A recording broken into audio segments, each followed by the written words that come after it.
Despite a back and forth first half, the Chicago Bulls find themselves down by 7 at the end of the first half. We're going to talk about it all and more. What can the Bulls do to still try to pull out a victory? We're going to break it down right after this. You are now tuned in to Chicago Bulls Central, hosted by Haize, your number one spot for all things Chicago Bulls.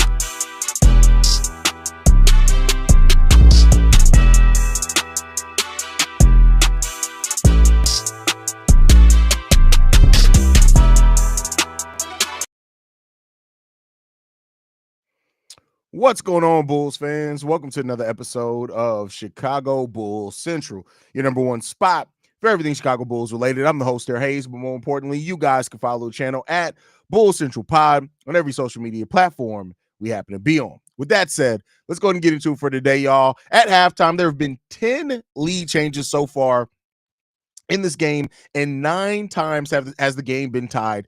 The Philadelphia 76ers had the lead for 9 minutes and 57 seconds. The Chicago Bulls had the lead for 7 minutes and 35 seconds. This is both teams right now aren't shooting the ball particularly well from three. Now, Tyrese Maxey did get hot there. He's 4 for 8. But other than him, the Philadelphia 76ers have only made 3 3-pointers. They find themselves 7 of 22 for 31%. The Chicago Bulls find themselves 6 of 20 for 30%. So far in this game as far as three-point shooting. Now, overall from the field, though, the Chicago Bulls are shooting 44%, whereas the Philadelphia 76ers are shooting 46%. Tyrese Maxey has had himself a half, 20 points in the first half of this game. He's playing really, really well. He's gotten into that rhythm very early. About halfway through the first quarters when Tyrese Maxey really started getting in rhythm, and the Bulls really have not been able to slow him down since. Zach LaVine does have 12 points. He's 5 of 10 from the field.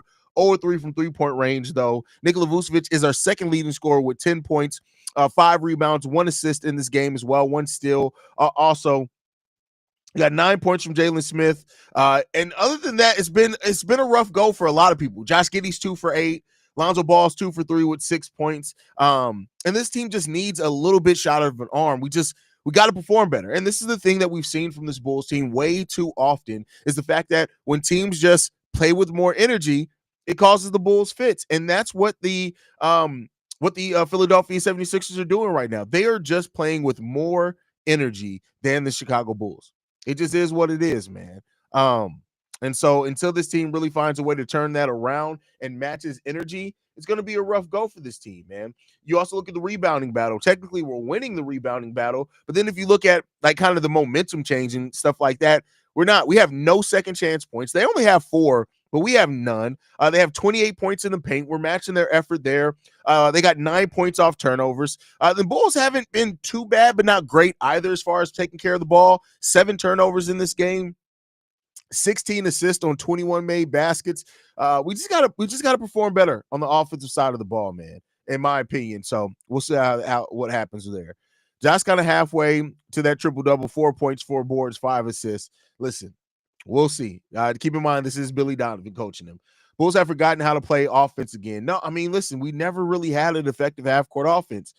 Zach is not playing hero ball. There's nobody else that's even trying to remotely play offense except him and Vooch. That's not hero ball. And, I think sometimes people forget that the original point of hero ball, even for that, is when you need a hero, when you need somebody to save you. If it wasn't for Zach LaVine being as aggressive as he is offensively, him and Nikola Vucevic, we'd be down by 12 right now. So it's not that Zach LaVine is some type of negative connotation on it. Nobody's doing shit. Everybody looks terrified. Everybody started off this game shooting like shit.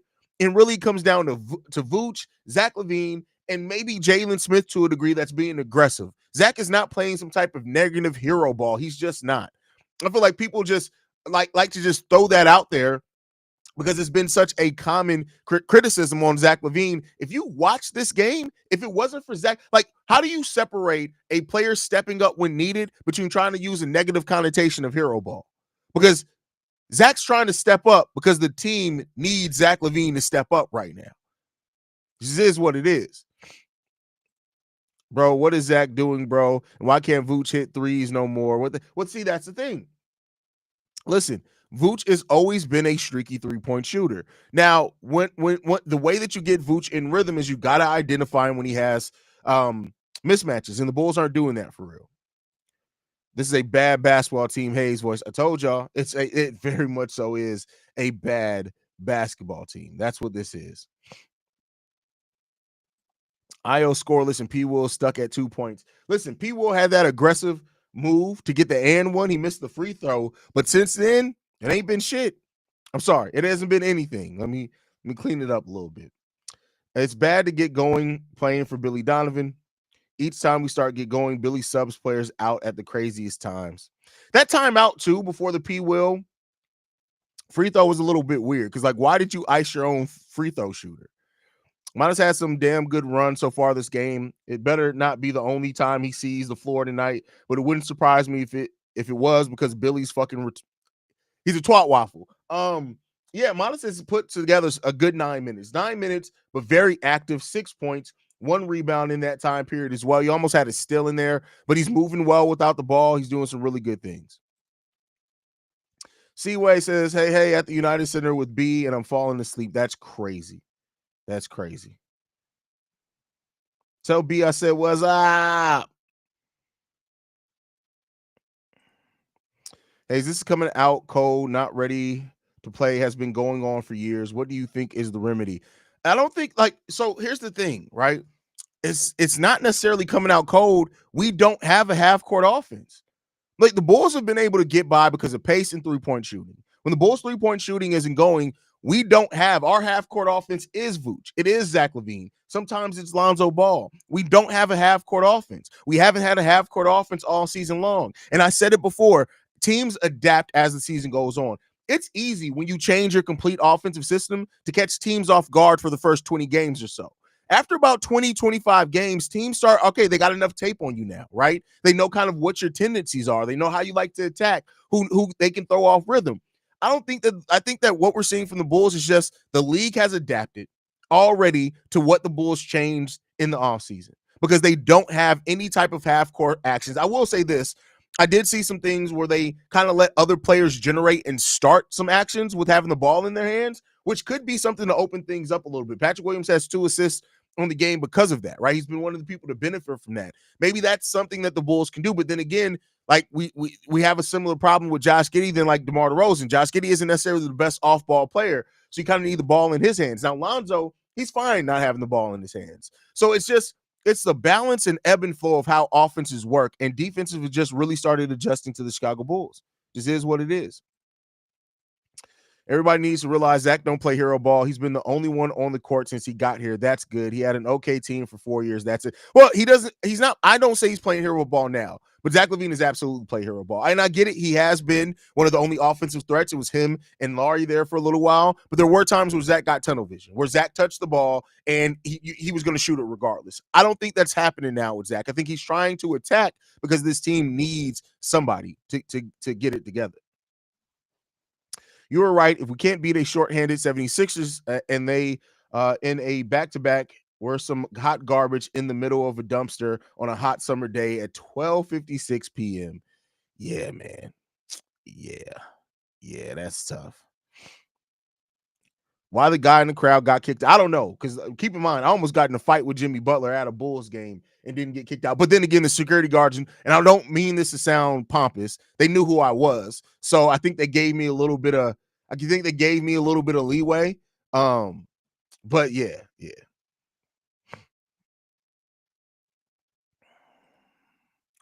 Hey, so Zach and Vooch are playing well, so let's move them for assets like first-round picks. Please, let's also toss in P. Will. I'm so sick. Listen. You're not just going to move. It's not as simple as just moving them. It's just not that simple. And it seems like all things are pointing to Zach LaVine staying. Dallas just lost Maxi Kleber with a broken foot. Does this do anything to make them go after Vooch more seriously? I don't know. I really don't know. They've already lost Derek Lively for a little bit there. We'll see. Twat Waffle must be a new nickname for him. It's not basketball on Basketball Reference yet. Oh, Twat Waffle is a common phrase. I don't know if it's been used for a specific player, but yeah, Twat Waffle is pretty common. You never heard the phrase. You never heard somebody called a Twat Waffle before? Are you going to the Bulls game in person this season or no? Don't worry about what I'm doing. Stop asking about my movements. Just know if you see me on TV, it is what it is. Man, I'm dying, y'all. Y'all, listen, if y'all only knew the shit that I'm dealing with, man, I'm sick as fuck. All I want to do is sleep. That's all I want to do. My eyes is running, my throat scratchy. Oh man. But nonetheless, the content keeps going. Content keeps going. Why is THC and Dalen playing over Phillips? Billy Donovan's recently talked about some things going on with Julian Phillips. I feel like he's not happy with Julian Phillips's defensive rotations, but I think in this game, more important than anything, it's probably because of how well Modest was playing. Modest was playing really, really well. So stop letting THT shoot the ball. That's crazy. Vooch Carter to Dallas for a Gafford Marshall in the and 2 second-round picks. Listen, I need a first. I need a first for Vooch. I don't give a damn. I know people are like, yeah, it's going to be hard to get a first for Vooch. He's 34 years old and 1 year left on his contract. Yeah, he's playing at an all-star level. Run me those picks, fam. Run me those picks. If you're not willing to run me those picks, shut up.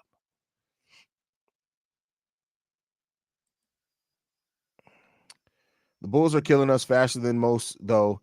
I mean, listen, no. I mean, it is what it like. I don't know what y'all expected coming into this season, man. You know, it is what it is.